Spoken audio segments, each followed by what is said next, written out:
The birthday list arrived without ceremony, yet it carried the weight of years that had gone unspoken. It was not simply a list of gifts. It was a declaration, written in familiar handwriting.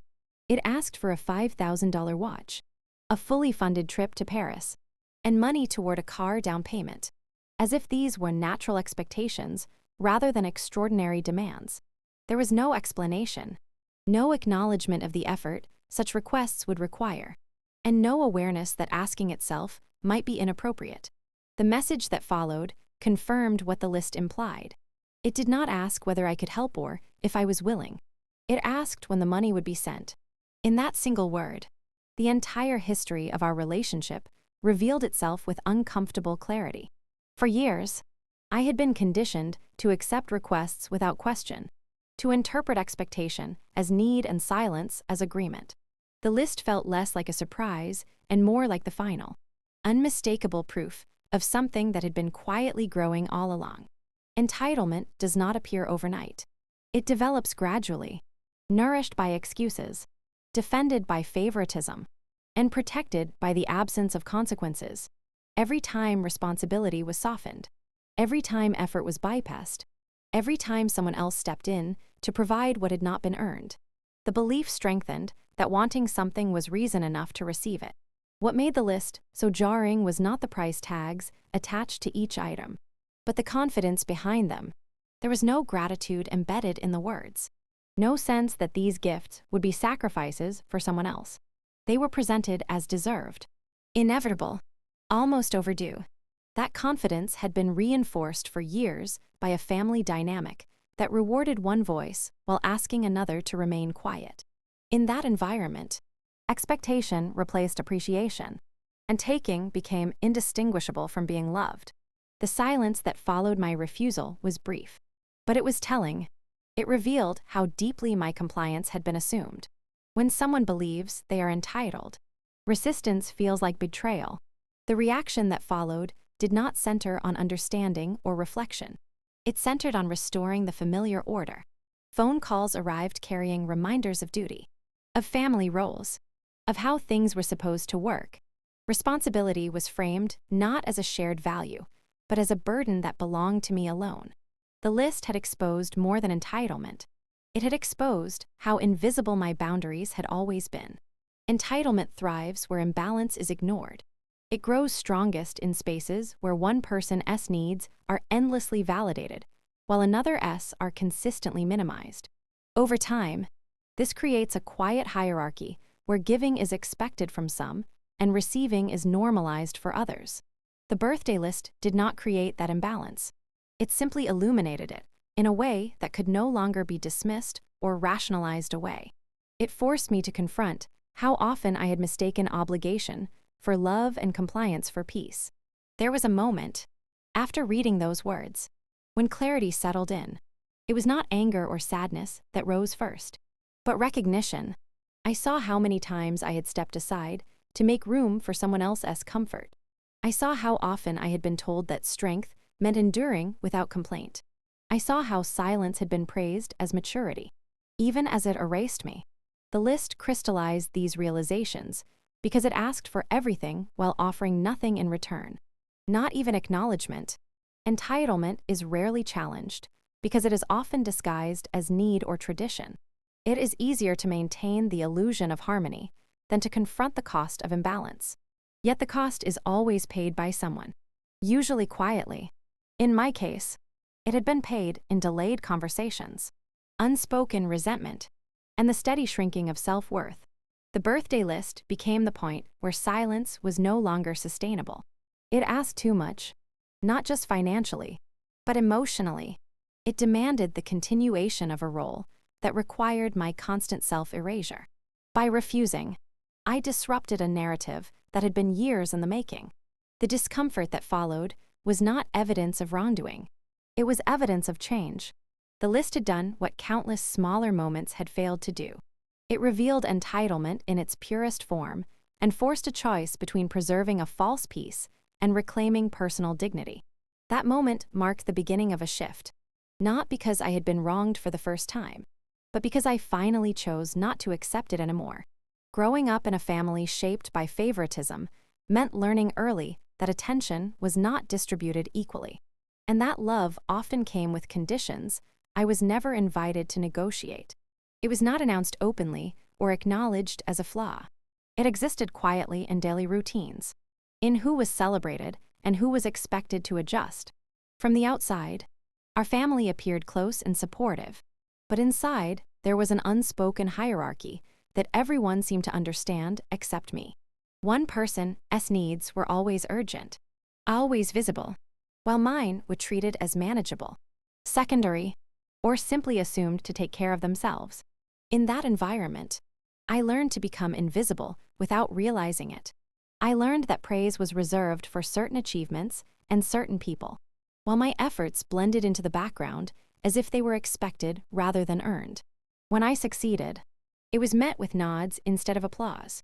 When I struggled, it was met with reminders to be strong, to be patient, to not make things difficult. The message was consistent even when it was never stated directly. My role was to endure quietly so that someone else could shine without interruption. Favoritism does not always announce itself through cruelty. More often, it disguises itself as protection. Mistakes made by one person are softened, explained away, or reframed as stress or potential. The same grace is not extended evenly. I watched as boundaries bent easily for my sibling while rules tightened around me. If something broke, there was an explanation ready. If feelings were hurt, the hurt was justified. Over time, this imbalance taught me that accountability was optional for some and mandatory for others. I internalized the belief that fairness was something I should not expect. Invisibility became a survival skill. I learned how to read the room and sense when my presence might disrupt the preferred atmosphere. I learned to speak carefully, to choose words that would not draw attention or provoke tension. I learned to step back when conversations centered around praise that was not meant for me. This was not selflessness. It was adaptation. It was the quiet reshaping of identity to fit into the narrow space that was left over. I told myself this was maturity, that understanding others mattered more than being understood. As the years passed, invisibility hardened into habit. I stopped expecting acknowledgement. I stopped sharing ambitions or frustrations because they seemed irrelevant in a family where attention already had a destination. When help was needed, I was reliable.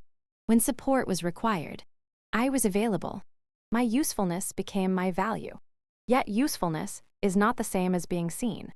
I was present in every practical way, but absent in every emotional one. The family functioned smoothly because I absorbed what others did not have to carry. The most painful part was not the favoritism itself, but how normalized it became. It was treated as natural, even logical. That one person required more care, more resources, more understanding. Any discomfort I felt was framed as sensitivity rather than a response to imbalance. Over time, I questioned my own perceptions.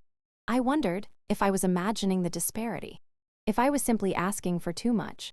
When an environment consistently denies your experience, self-doubt becomes inevitable. There were moments when the pattern revealed itself in small, undeniable ways.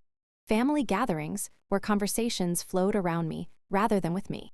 Celebrations where my presence was assumed, but my absence would have gone unnoticed. Decisions made without my input, justified by the belief that I was adaptable. Low maintenance, independence. In this context, was not empowerment. It was permission for neglect. I was praised for needing less, which conveniently allowed others to give me less without guilt. Growing up invisible shapes how you see yourself. I learned to minimize my needs before anyone else could. I learned to apologize for taking up space. I learned to measure my worth by how little I required rather than by who I was. Even outside the family, I carried this conditioning with me, gravitating toward roles where I supported from behind rather than led from the front.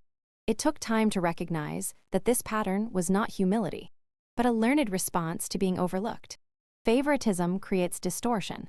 It teaches one person that the world will adjust to them, and another that adjustment is their responsibility. Both are harmed by this lesson. though in different ways. For me, the harm came in the form of silence, self-erasure, and the slow realization that being invisible had never protected me. It had only delayed the moment when I would have to choose whether to continue disappearing or finally insist on being seen. Saying no did not feel dramatic in the moment. It was a simple response, typed carefully and without anger, yet it carried a weight that years of silence never had. That single word disrupted a system that had depended on my compliance to appear functional. The harmony in our family had always been conditional, maintained through avoidance rather than understanding. As long as I agreed, adjusted, and absorbed the discomfort, everything seemed calm. The moment I refused, the calm fractured, revealing how fragile and performative it had always been. The reaction was immediate and telling. The request itself had not been framed as optional, so my refusal was interpreted not as a boundary, but as an act of defiance. Concern quickly turned into accusation. Questions were not asked to understand my decision, but to correct it. Voices that had rarely been raised in my defense now spoke urgently about responsibility and obligation. The language of unity was used not to address imbalance, but to pressure me back into alignment. In that shift, it became clear that the peace we had been preserving was never neutral. It favored those who benefited from the arrangement and demanded silence from those who carried its cost. Family harmony, as it existed in our home, was less about mutual respect and more about predictability. Everyone knew their role, and as long as those roles remained unchanged, conflict stayed hidden beneath the surface. My role had been to accommodate, to smooth edges, to provide support without requiring acknowledgement. When I stepped out of that position, the structure lost its stability. What followed was not chaos, but exposure. Long-standing assumptions surfaced, and expectations that had once gone unspoken were suddenly voiced with startling clarity. The disappointment directed at me was not rooted in concern for my well-being. It was rooted in disruption. I had interrupted a flow that allowed others to avoid accountability. The discomfort they felt was less about my refusal and more about being forced to confront a dynamic that had previously gone unquestioned. Instead of examining that dynamic, they focused on restoring it. The message was consistent. Things had worked before, and my refusal was the problem. What was never acknowledged was that working had required my quiet participation at my own expense. Saying no stripped away the illusion that harmony meant fairness. It revealed how often peace had been achieved through dismissal rather than resolution. The calm tones and careful phrases used to address the situation could not hide the underlying frustration. When requests for explanation failed, labels emerged. I was described as selfish, ungrateful, dramatic. These words were not reflections of my character, but tools used to invalidate my boundary. When someone has always benefited from your compliance, your autonomy can feel like betrayal to them. What surprised me most was not the backlash, but the absence of curiosity. No one asked why I had reached a breaking point. No one wondered how long I had been carrying the weight of expectation. The refusal itself was treated as the entire issue, disconnected from the years that led to it. This selective focus allowed the family to preserve the narrative that harmony had been disrupted suddenly, rather than acknowledging that it had been sustained through imbalance all along. The illusion shattered not because I raised my voice or made demands, but because I stopped absorbing what was never meant to be mine alone. The family's reaction revealed that harmony had always depended on my silence. Without it, the unspoken tensions became visible. What had once been framed as love was exposed as control. What had been called support was revealed as entitlement. The roles everyone had grown comfortable with could no longer exist without my consent. In the aftermath, there was a strange clarity. The discomfort in the room, the urgent attempts to smooth things over, the insistence on returning to how things were, all pointed to the same truth. The harmony I was being asked to restore was not healthy or mutual. It was familiar, and familiarity had been mistaken for stability. Saying no forced everyone, including me, to see the difference. That moment marked a turning point. not because it resolved anything immediately, but because it made pretense impossible. The illusion of family harmony could not survive honesty. Once the refusal was spoken, the imbalance could no longer hide behind politeness or tradition. The silence that followed was heavy, but it was also real. For the first time, the peace in the room was not maintained at my expense. It was simply absent, waiting to be rebuilt on terms that no longer required me to disappear. Walking away from a role I never chose did not feel like rebellion or abandonment. It felt like recognition. For most of my life, I had occupied a position that was assigned quietly, reinforced subtly, and maintained through expectation rather than consent. I was not asked if I was willing to carry it. I was simply expected to adapt.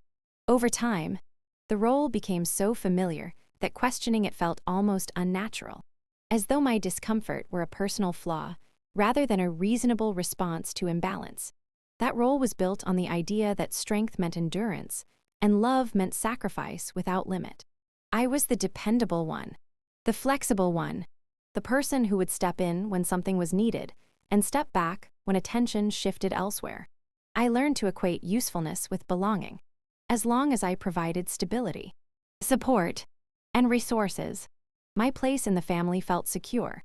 The problem was that security depended on my willingness to remain small, quiet, and accommodating. The moment I imagined myself outside that role, I felt guilt before I felt freedom. Leaving it required unlearning deeply ingrained beliefs. I had been taught, directly and indirectly, that walking away was selfish. That distance meant disloyalty. That saying no was an act of harm. These ideas did not appear suddenly when I asserted myself. They had been planted over years of reinforcement. Every time my needs were minimized, I learned to minimize them myself.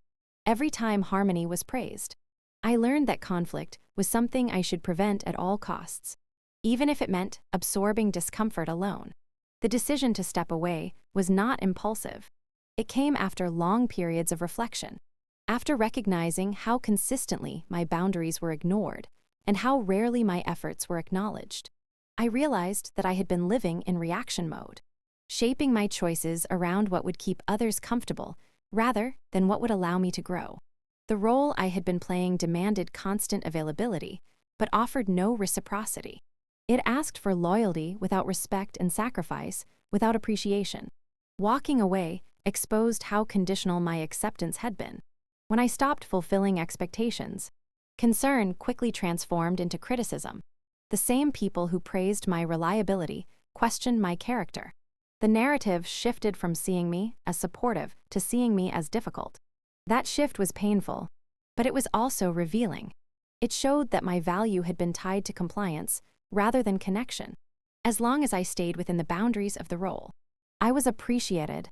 Once I stepped outside them, I became a problem to be solved. What made walking away especially difficult was the absence of closure. There was no dramatic confrontation or clear resolution. There was simply the quiet understanding that nothing I said would change how the role was defined by others. I could explain my perspective endlessly, but explanation would not alter expectations that were never based on understanding in the first place. Choosing distance became the only way to interrupt a cycle that depended on my participation to continue. In stepping away, I had to confront the fear of being misunderstood. I knew my actions would be interpreted through the lens of the role I had abandoned. Boundaries would be seen as rejection. Independence would be seen as withdrawal. But I also understood that remaining would require ongoing self-erasure. Walking away was not about punishing anyone. It was about protecting what had been steadily depleted. The space that followed was unfamiliar. Without constant demands shaping my days, I had to learn how to define myself outside of obligation. I discovered how much energy I had been spending on managing expectations that were never mine to fulfill. In the quiet, I began to reconnect with parts of myself that had been postponed indefinitely. My choices felt slower, more deliberate, guided by clarity rather than urgency. Walking away did not erase the past or undo the years spent in that role, but it did create a boundary between who I had been required to be and who I was becoming. It allowed me to stop negotiating my worth through sacrifice. Over time, the guilt softened, replaced by a steady sense of alignment. I no longer measured my value by how much I could endure or how little I asked for in return. Ultimately, walking away was not an act of rejection. It was an act of reclamation. I stepped out of a role that had been written for me without my consent and chose to exist as a whole person rather than a supporting character. In doing so, I accepted that not everyone would understand my choice, but understanding was never what sustained me before. Choosing myself, for the first time, finally did. Choosing boundaries, self-respect, and a life without obligation was not a single decision made in a moment of courage. It was a gradual shift that unfolded once I understood how deeply obligation had shaped my identity. For years, my choices had been guided by an unspoken contract that told me my worth was measured by how much I could give and how little I demanded. I believed that love required constant availability and that refusing a request was a failure of character. Letting go of that belief meant questioning everything I had been taught about loyalty, responsibility, and belonging. Boundaries first appeared as discomfort rather than clarity. The idea of saying no felt heavy, almost unnatural, as though I were betraying something sacred. I had been conditioned to see other people's needs as urgent and my own as optional. Every boundary felt like an act of selfishness until I recognized how uneven the emotional labor had been. I was expected to absorb stress, financial strain, and emotional weight without acknowledgement, while the expectation itself remained unquestioned. Setting limits forced me to confront how often my generosity had been taken for granted rather than respected. Self-respect emerged slowly, not as confidence but as honesty. I began to notice how depleted I felt after interactions that required me to perform reliability instead of being myself. I noticed how often I apologized for circumstances that were not my responsibility. I noticed how silence had become my default response, not because I had nothing to say, but because speaking had never altered outcomes. Acknowledging these patterns was uncomfortable, but it was also grounding. It shifted my focus from maintaining harmony to preserving integrity. Living without obligation did not mean living without care. It meant separating care from compulsion. I learned that obligation thrives on fear. Fear of rejection, fear of conflict, fear of being seen as ungrateful. Love, by contrast, does not demand self-erasure. It allows room for choice. When I stopped acting out of obligation, my actions became more intentional. I could offer support when it was genuine rather than expected, and I could step back when giving would come at the cost of my well-being. The reactions to my boundaries were revealing. Some people interpreted them as distance, others as defiance. What they had in common was discomfort with the loss of access they once assumed was permanent. I realized that boundaries often feel harsh to those who benefited from the absence of them. The pushback I received was not evidence that my choices were wrong, but that they disrupted a familiar dynamic. Holding firm required resisting the urge to explain myself repeatedly. Explanation had long been my way of seeking permission. Boundaries did not require permission. They required consistency. As the obligation faded, space opened up in my life. Time that had once been consumed by managing expectations became available for rest, reflection, and growth. The quiet was unfamiliar at first. Without constant demands, I had to learn how to listen to myself. I discovered interests I had postponed, desires I had minimized, and needs I had ignored. This was not a dramatic reinvention. It was a gentle return to parts of myself that had been sidelined by years of prioritizing others.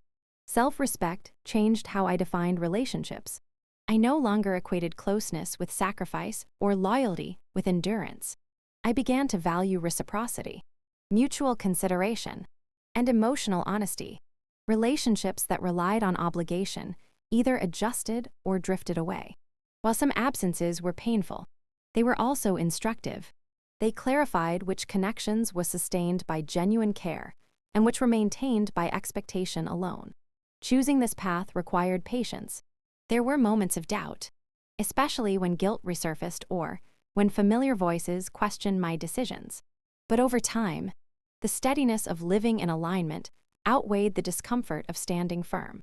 I no longer felt the constant tension of anticipating what others might need from me. My energy was no longer divided between who I was and who I was expected to be. A life without obligation did not make me colder or less compassionate. It made my compassion more honest. It allowed me to give without resentment and to step back without shame. Boundaries became an expression of respect, both for myself and for others. They signaled that my presence was a choice, not a requirement. In choosing boundaries and self-respect, I did not lose my sense of family or connection. I redefined it. I learned that the most sustainable relationships are built on balance rather than duty. Living without obligation did not mean living alone. It meant living freely, with integrity, and with the quiet confidence that my worth no longer depended on how much I was willing to give up.